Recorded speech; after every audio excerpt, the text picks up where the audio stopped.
François de Sales disait « Un saint triste est un triste saint ». Dans un monde où les difficultés et les défis et aussi les épreuves abondent, comment en tant que prêtre peut-on devenir un apôtre de la joie? La question que vous me posez est vraiment très pertinente au sujet de la joie. Comment faire pour garder la joie dans un monde, on voit comment le monde est en train d'évoluer. Moi particulièrement, je me pose beaucoup de questions et je vis les choses certes à l'intérieur, mais dans la confiance. Parce que c'est vrai, comme vous le dites, que notre monde est en train d'évoluer de plus en plus vers une déconstruction. Une déconstruction non seulement de la création, mais une déconstruction aussi de la volonté, de ce que Dieu a voulu en créant un monde aussi beau et en mettant l'homme et la femme comme des principaux bénéficiaires en fait, et ceux pour qui tout a été fait en fait, je veux dire. Donc ce monde est en train d'être déconstruit, mais les valeurs morales, les lois qui sortent un peu partout, qui prennent le contre-pied de l'évangile de la vie et autres.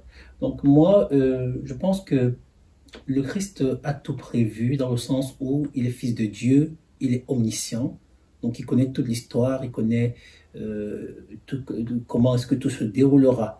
Et le Christ nous l'a dit dans les évangiles, il nous dit, par exemple en Jean chapitre 15, donc à partir du verset 10, le Christ nous dit ceci, « Si vous gardez mes commandements, vous demeurez dans mon amour, comme moi j'ai gardé les commandements de mon Père et je demeure dans son amour. Je vous ai dit cela pour que ma joie soit en vous et que votre joie soit parfaite. » Donc je pense que il est important pour rester dans la joie. C'est d'abord une joie qui ne vient pas de nous, c'est la joie de Dieu. C'est la joie de l'Esprit Saint. C'est la joie de la victoire du Christ sur les puissances de la mort. Et c'est ce qu'il dit d'ailleurs à Pierre, tu es Pierre, et sur cette pierre je bâtirai mon église, et les puissances de la mort ne l'emporteront pas sur elle. Donc moi je fais tout pour garder la joie parce que je sais que le Christ est victorieux. Le Christ a vaincu la mort, le Christ a vaincu même tout ce qui se fait aujourd'hui comme crime, comme loi, comme éloignement de la volonté de Dieu. Le Christ a vaincu le mal. Donc voilà, il y a d'abord cette joie de cette victoire, qui est une joie surnaturelle en fait.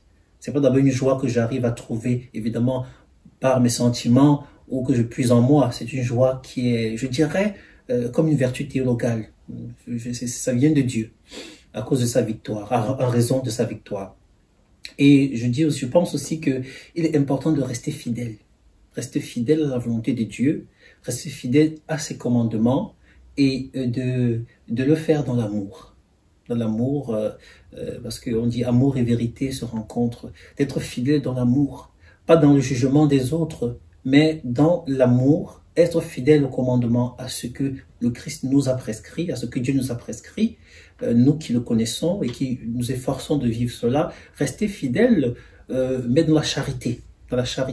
Et je crois que c'est ainsi que le Christ, à travers nos pauvres personnes, si nous sommes fidèles et si nous restons dans la charité, donc il le dit aussi ailleurs dans l'Évangile, à l'amour que vous aurez les uns pour les autres, tous vous reconnaîtront pour mes disciples. Donc nous avons un témoignage de fidélité au commandement du Seigneur, un témoignage d'amour en fait à donner au monde d'aujourd'hui. Et le Christ, je pense, il fera le reste. C'est pas nous qui avons créé le monde. Nous sommes faibles pour penser que tout ira comme nous voulons, mais c'est Dieu qui a le dernier mot. Je pense que faisons notre part, suivons ses commandements, soyons fidèles, aimants, et lui fera le reste. C'est ainsi que je m'efforce en fait tous les jours de trouver, d'accueillir sa joie. C'est pas que je la cherche, je m'efforce à accueillir cette joie qui vient de lui. Ouais. Imaginez-vous sur une île déserte. Hormis la Bible, qu'emporteriez-vous? Oh, quelle belle question. Hormis la Bible, qu'emporterais-je? Alors, ce que j'emporterais, c'est ma valise chapelle. j'emporterai ma valise chapelle pour pouvoir célébrer la messe. Depuis que j'ai été ordonné prêtre, depuis 2010, donc j'ai pris cet engagement aussi en même temps, d'abord de manière intime, avec le Seigneur, de célébrer la messe tous les jours. Parce que je suis persuadé que le Christ ne nous a pas demandé, pour rien en fait, c'est pas pour rien qu'il nous a demandé de faire cela en mémoire de lui, à propos de son sacrifice. Non, ce qui fait le jeudi saint. Le jeudi saint, c'est là qu'il institue l'Eucharistie, et qui donc il institue au cours d'un repas, en sachant que le lendemain, le vendredi saint, il donnerait, il mourrait sur la croix. Et donc, ce sacrifice qui est une fois pour toutes, c'est sûr, a besoin d'être réactualisé. Et c'est ça justement, une des missions importantes du prêtre, c'est de célébrer, de continuer à célébrer l'Eucharistie. Et parce que je suis persuadé que quand un prêtre célèbre l'Eucharistie, il se produit quelque chose d'ineffable en fait, quelque chose peut-être d'imperceptible aux yeux de chair, mais quelque chose de fort, quelque chose d'efficace, d'efficacité des sacrements même, avec ce plus grand sacrement qu'est l'Eucharistie, parce que c'est le Christ qui continue à vaincre en fait les puissances maléfiques. Le Saint Paul nous parle des dominations, donc il y a aussi dans ce monde en filigrane, au monde malin que nous pouvons voir, il y a en filigrane des énergies, pas des énergies seulement, des puissances maléfiques, des esprits maléfiques. Et je pense que par la prière, justement, nous les combattons. Nous entrons dans ce combat spirituel, et surtout par la prière, que la prière de l'Eucharistie. Et par l'Eucharistie, c'est déjà une victoire, en fait. C'est une victoire parce que c'est le sacrifice du Christ qui se réactualise, en fait, qui s'actualise. Et donc, moi, Marianne, en dehors de la Bible, j'emporterai ma petite valise chapelle pour pouvoir donc continuer à offrir ce sacrifice d'action de grâce. D'accord. Oui, qui en fait ramène toute l'humanité, oui, avec toute la création à Dieu le Père. Tout à l'heure, vous aviez mentionné Sainte Thérèse de Lisieux, le curé d'Ars, oui, entre autres. Si vous aviez à prendre un café pendant 2 heures avec une figure spirituelle, oui, de votre choix, eh bien, quelle serait-elle et quel thème souhaiteriez aborder avec elle? Donc, c'est vrai que depuis, je n'ai pas parlé de la Vierge Marie, en fait, mais ça ne veut pas dire que Marie n'a pas une place importante dans ma vie. Marie est vraiment, c'est la place capitale, en fait. C'est une place essentielle, parce que Marie, elle est liée. J'aime beaucoup cette fresque du jugement dernier de Michel-Ange. Donc, parce que dans la fresque, la grande fresque centrale, la chapelle Sixtine, il y a le Christ donc qui vient, qui est vraiment celui qui revient pour juger les vivants et les morts, comme nous le disent le symbole de la foi, le credo. Il y a la Vierge Marie qui est juste à côté comme ça, à ses côtés. Donc c'est très beau. Parce que pour moi, justement, quand je parle du Christ aussi, je parle de tout cet ensemble en fait. Et Marie a été pour moi extraordinaire dans mon cheminement jusqu'à présent. Oui, je ne pourrais pas vous dire le nombre de fois que j'ai été délivré de telle emprise, de telle autre, grâce en fait à la prière de Marie. Oui. Et même des dangers physiques éminents que je voyais venir en fait. Donc, quand je vous fais l'économie de tout ça. Donc, si moi je devais prendre un café, moi je désire vraiment être davantage proche de Marie. Et si je devais prendre un café avec une figure spirituelle de mon choix, évidemment que je les aime toutes.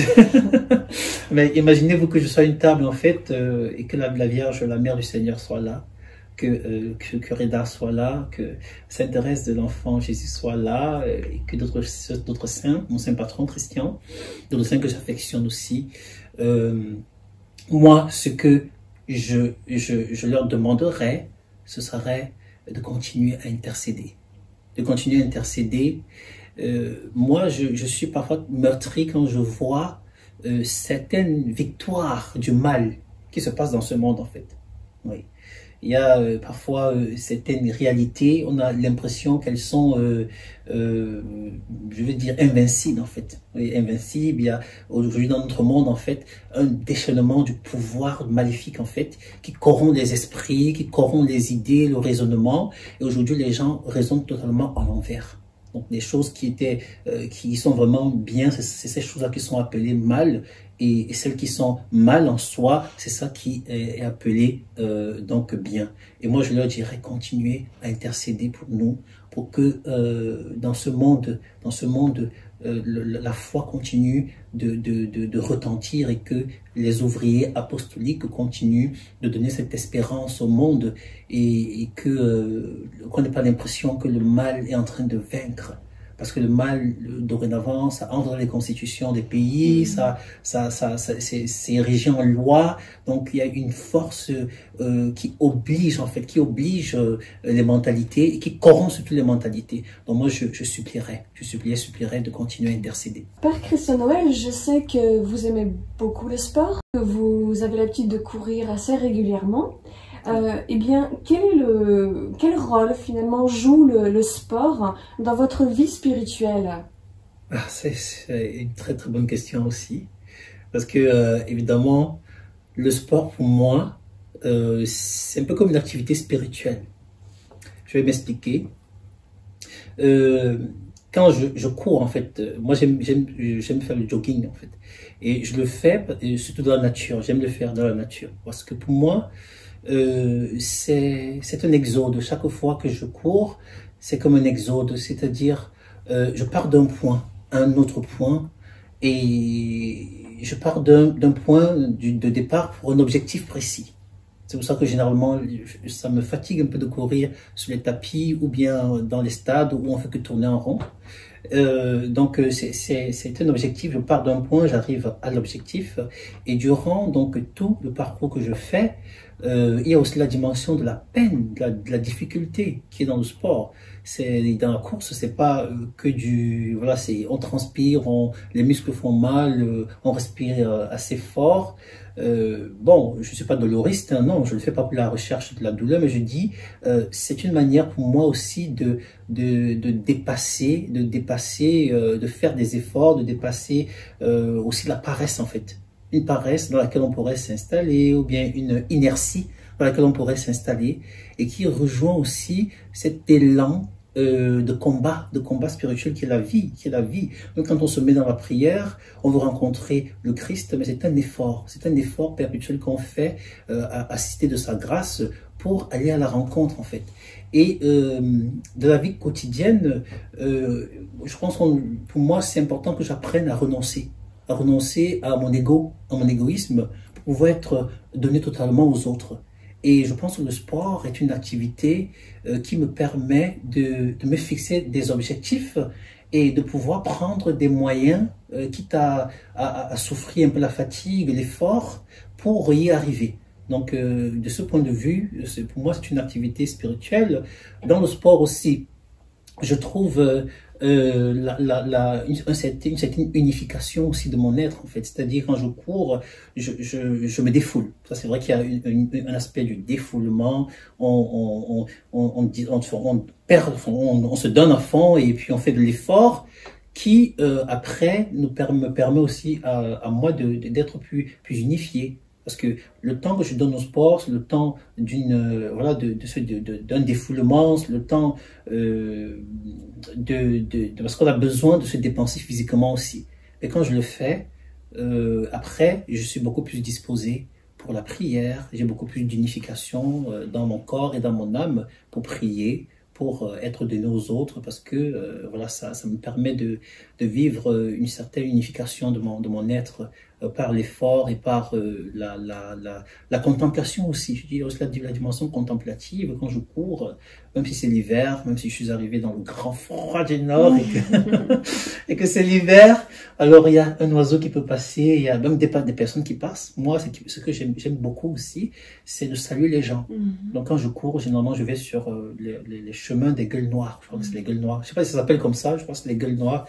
En fait, c'est les anciennes, la route que prenaient les mineurs. Seigneur. D'accord. Oui. Oui. Et puis, il y a des personnes qui passent, il y a des personnes qui sont seules, il y a des personnes voilà, qui ont le visage triste. Et un bonjour, en souriant, tout ça, c'est toujours une rencontre, en fait. D'accord. Donc, il y a à la fois l'émerveillement et en même temps la relation qui est là. La relation aussi. Et la relaxation. Et la relaxation.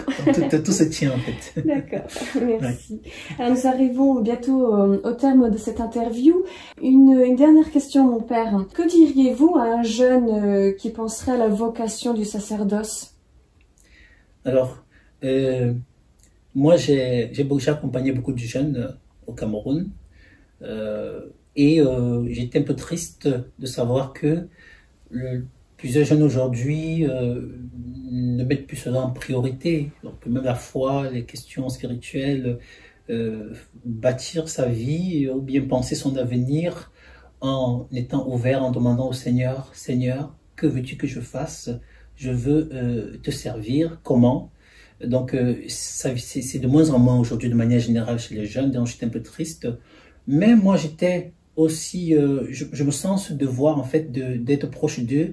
Parce que si je suis devenu prêtre et que j'ai répondu à cette vocation, c'est donc grâce à ces figures sacerdotales dont nous avons parlé tout à l'heure. Et aujourd'hui, un jeune qui se pose la question du sacerdoce, moi je l'encouragerais, comme je l'ai fait à quelques-uns qui sont au séminaire aujourd'hui et qui sont au Cameroun, dont la vocation vraiment est en train d'être menée avec la plus grande sincérité et dans le plus grand désir de répondre à l'appel de Dieu. Il y en a qui sont déjà 2 ans de l'ordination. Il y en a un qui était ordonné l'année passée. Et c'est le jour de ma première messe, quand je faisais les prémices, qu'il a décidé d'entrer au séminaire. Il a été ordonné il y a 2 ans. Donc, je l'ai accompagné progressivement. Donc, moi, je leur dirais aux jeunes de ne pas se décourager, d'être d'abord sincères, d'être à la recherche d'une relation profonde et intime avec le Christ. Donc, c'est l'amour du cœur de Jésus. Quand on éprouve un attrait, un appel en fait vers le sacerdoce, je pense qu'il faut le creuser dans la prière, dans le discernement évidemment que donne la formation au séminaire. Il ne faut pas partir en disant est-ce que c'est ça, est-ce que ce n'est pas ça, un peu comme si on voulait mettre Dieu à l'épreuve, un peu comme si on était dans un laboratoire où on voulait mélanger 2 réactifs pour savoir si ça va donner tel résultat ou tel résultat. Non, on ne met pas Dieu à l'épreuve, c'est en le suivant. Dans l'évangile, quand les disciples voulaient suivre le Christ, ils disaient Maître, où demeures-tu? Et qu'est-ce que le Christ leur répondait? Il leur répondait venez et voyez. Venez et voyez. Et je crois que c'est ça. C'est ça, répondre à l'appel de Dieu.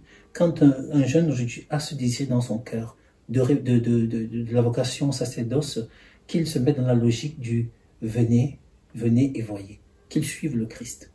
Parce que c'est en suivant le Christ qu'on répond à sa vocation. Et c'est en suivant le Christ aussi qu'on sait si c'est sa vocation ou pas. Dans un abandon total. Et je vous donne encore une phrase de Sainte Thérèse de l'Enfant Jésus qui m'a beaucoup accompagné.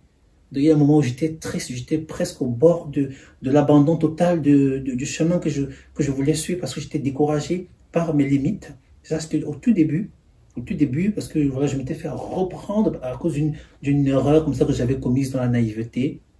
Une erreur d'ailleurs assez superficielle. Et puis je me suis souvenu de cette parole de Sainte Thérèse de l'Enfant Jésus. L'abandon, c'est ma seule boussole. Et donc je pense qu'il faut vivre dans une foi, sa vocation dans la foi, dans l'abandon. Et le Seigneur fait le reste. Et quand je me suis dit cette parole, je me suis rappelé cette parole, alors une force, une énergie, une joie explosait en moi. Et moi qui étais presque au bord des larmes, tout d'un coup j'ai été retourné comme une crêpe pour... j'ai eu un regain de confiance, d'amour et d'élan dans ce chemin que j'avais choisi. Donc moi je les encouragerais et je leur dirais de suivre le Christ, de forger ça dans une relation assez intime avec le Christ. D'accord, merci infiniment mon père.